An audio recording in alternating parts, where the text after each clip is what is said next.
because you want to see us go shopping for an Aston Martin. And that's exactly what we're going to do in today's video. Make sure you watch until the end because there's also some bonus footage of one of my favorite Bentleys in there. Let's go!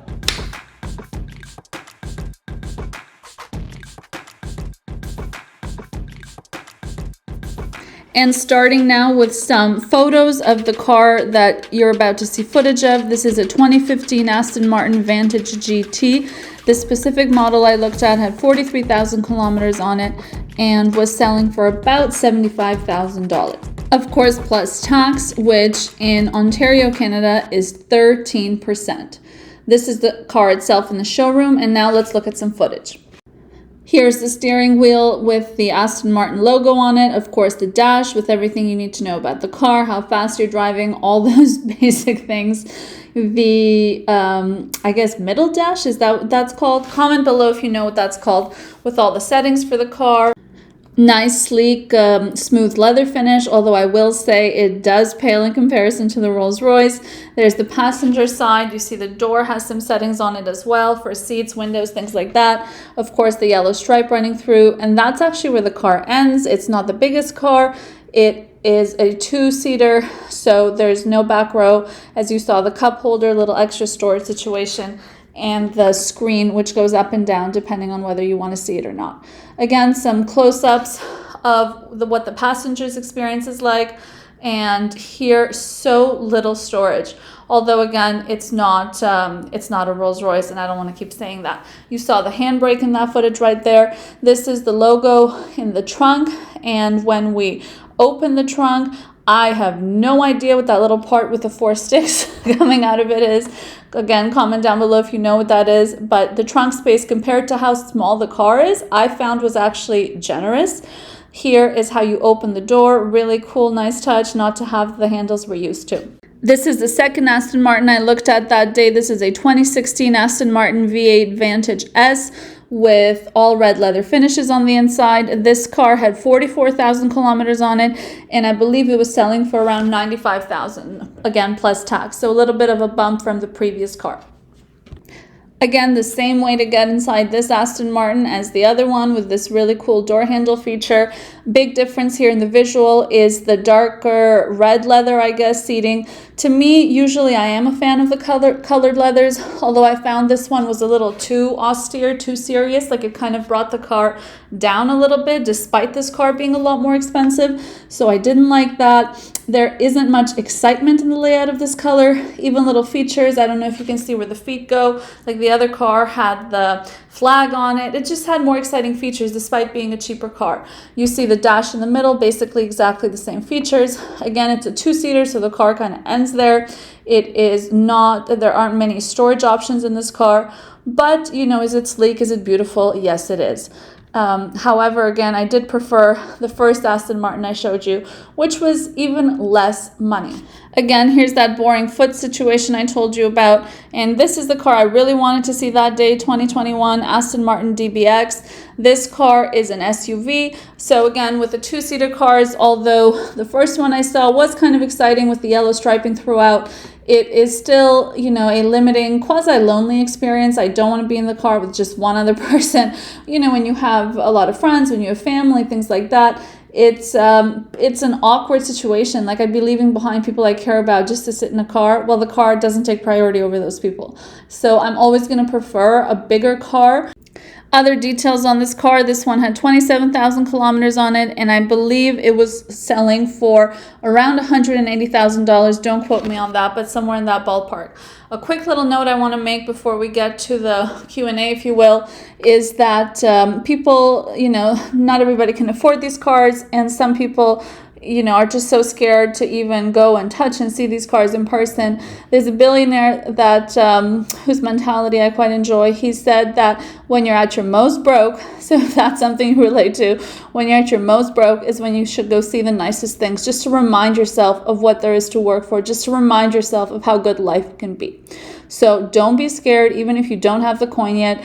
Go to these showrooms, touch these cars, get the experience, give yourself something good to work for. And bringing it back to you and me. If you're new to this channel, as was called out in the beginning, please go ahead and click like on this video and give this channel a big subscribe.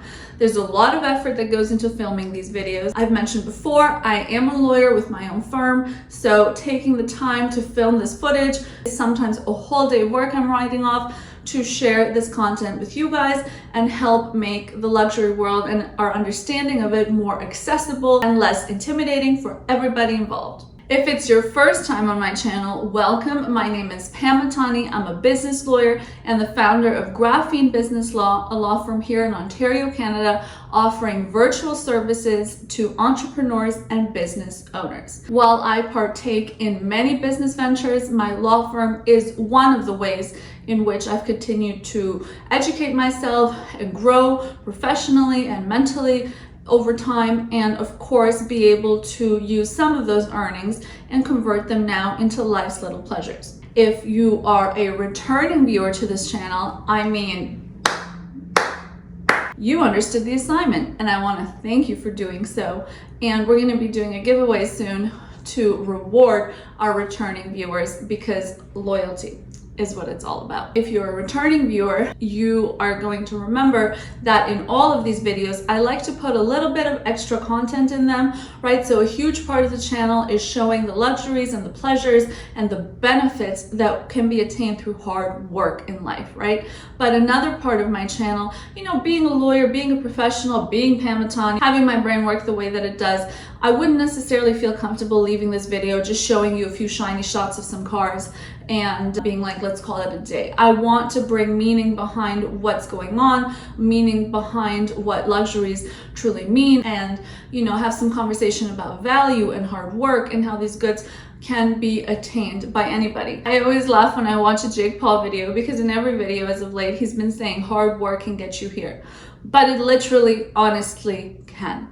And I know life can be laden with some crap life consequences, but if you move forward and on top of it sprinkle a little bit of extra effort as you walk through those life consequences, I truly believe that anything is attainable. Some questions that came up when I told my friends, for example, that I was going to go film myself looking for my new toy, and specifically an Aston Martin. Some of the questions that came up that my friends had, I think would be really good questions to share with you as well. Again, to help you understand some of what goes on behind the scenes and bring some value to this conversation, some extra value to this YouTube video as well, in addition to talking about value in and of itself. So the first question I received was, what's the experience like shopping for a luxury car? Okay.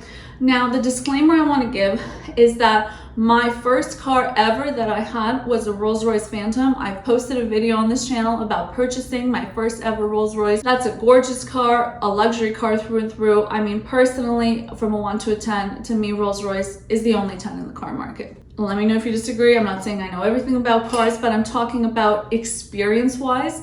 To me, that's the only 10. Which you might have a follow-up question as you watch and say, well, why are you buying something less than a 10 this time? Diversifying, right? I'm not going to buy two of the same exact car.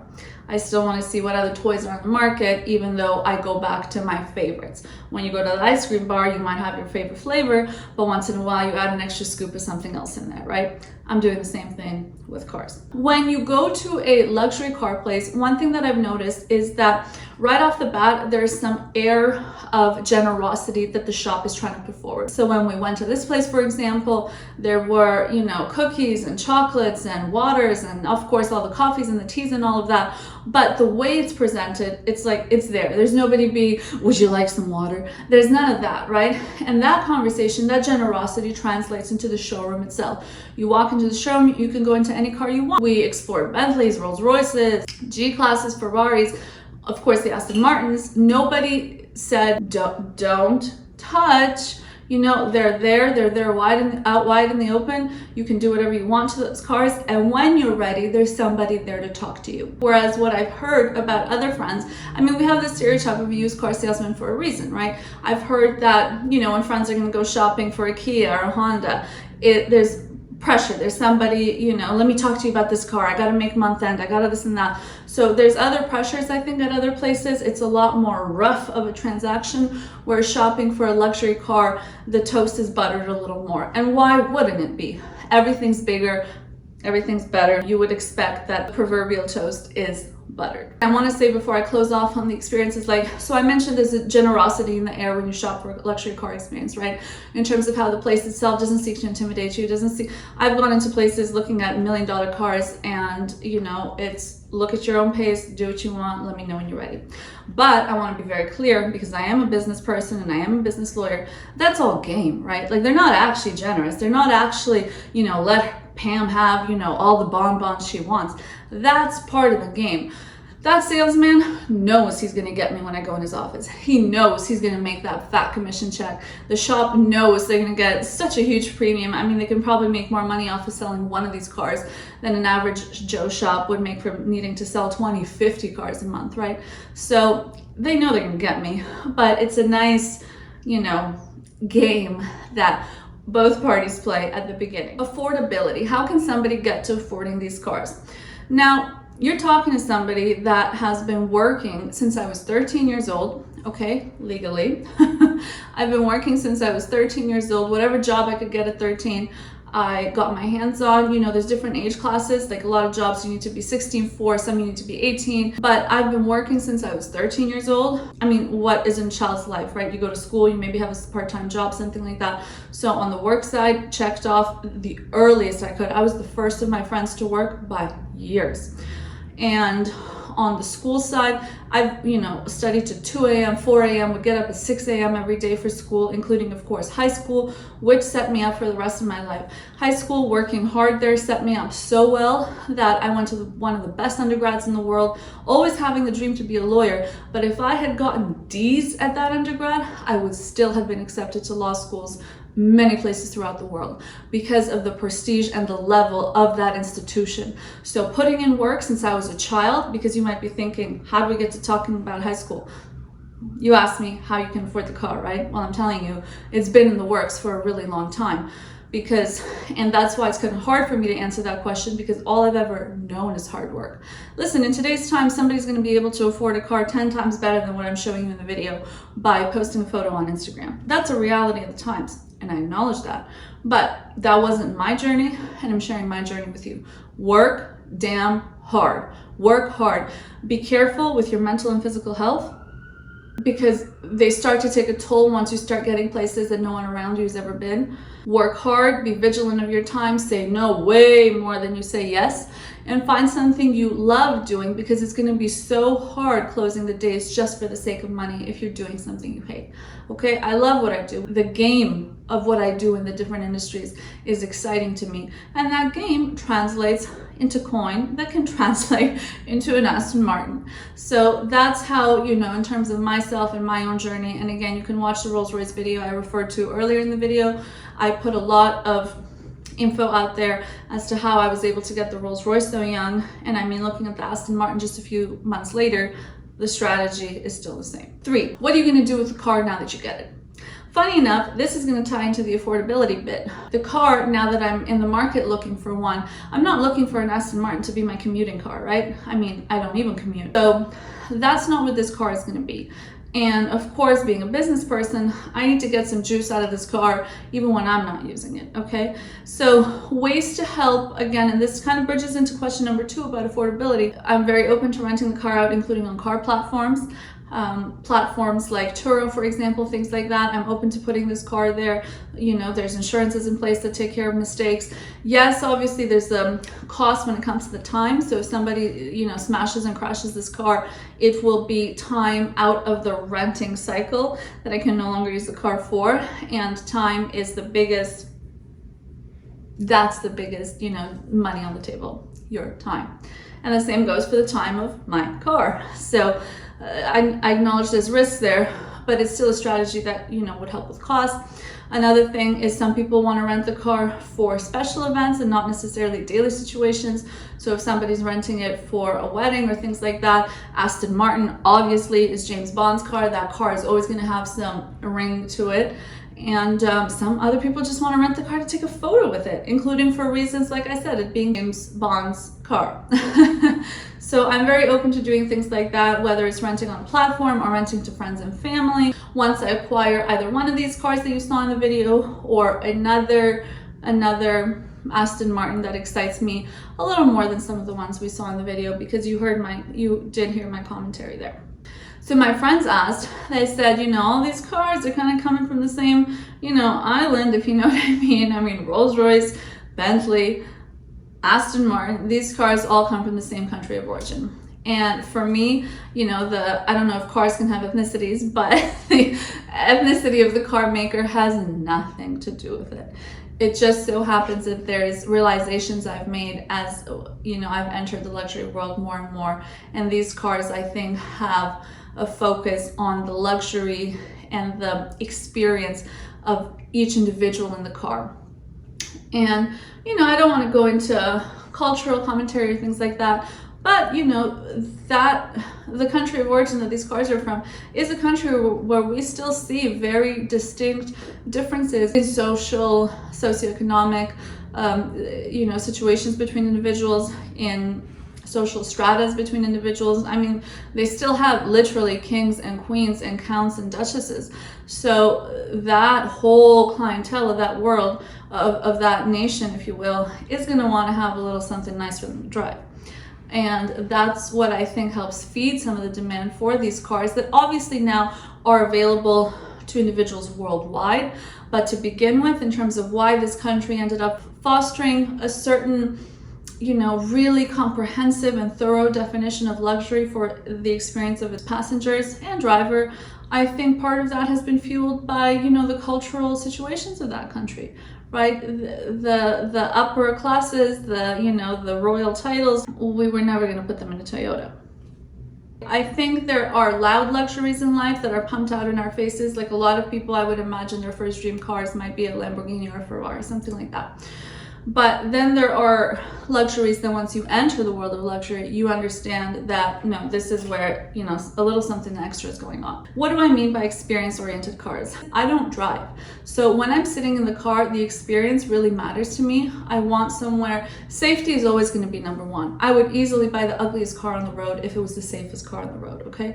So safety is always going to be number one, but then experience-wise, you want to feel those luxuries in a way that you can engage with them.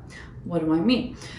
A Bentley, a Rolls-Royce, even the Aston Martin, there is an experience, there's a focus to the experience of the individuals in these cars that I really appreciate. And what I mean by that is not just the driver, right? They say that the best spot in a Rolls-Royce, for example, is the back right spot. And again, I discussed that in the Rolls-Royce video.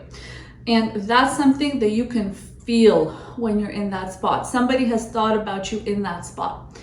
Being somebody that doesn't drive, entering something like a Lamborghini or a Ferrari for me, but I do like Lamborghinis more.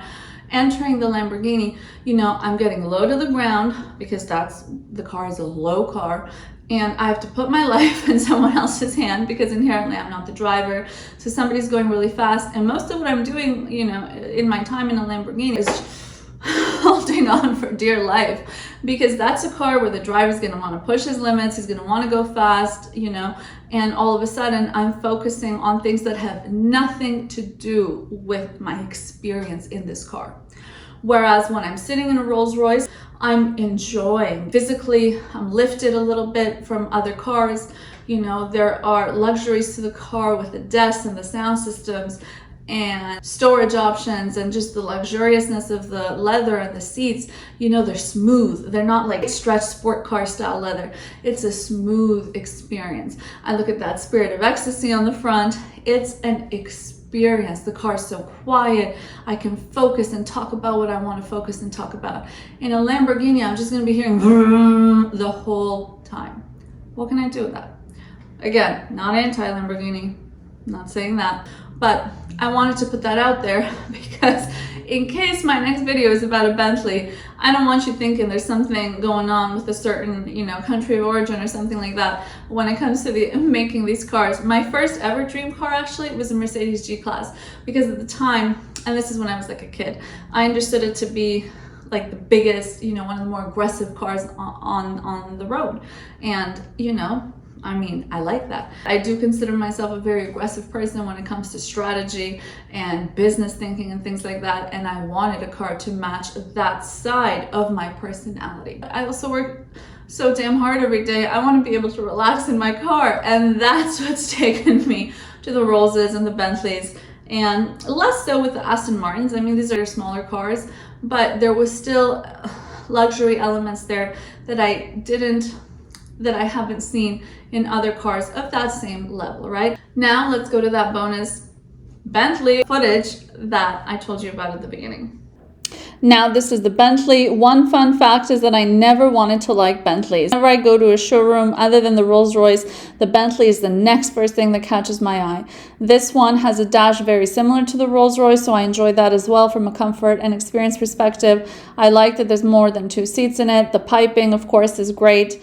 Despite being the oldest car in the video here today, which is actually reason for me not to purchase it because it is a little on the older side, this was the most beautiful car to me of the 4 I looked at from the inside. If you made it this far, I want to thank you for watching this video. I want to thank you for supporting the channel. Watching this video and having that retention time grow is one of the best things you could do for this channel, along with like and subscribe. And this channel is still in its infancy. This is one of literally our first ever videos.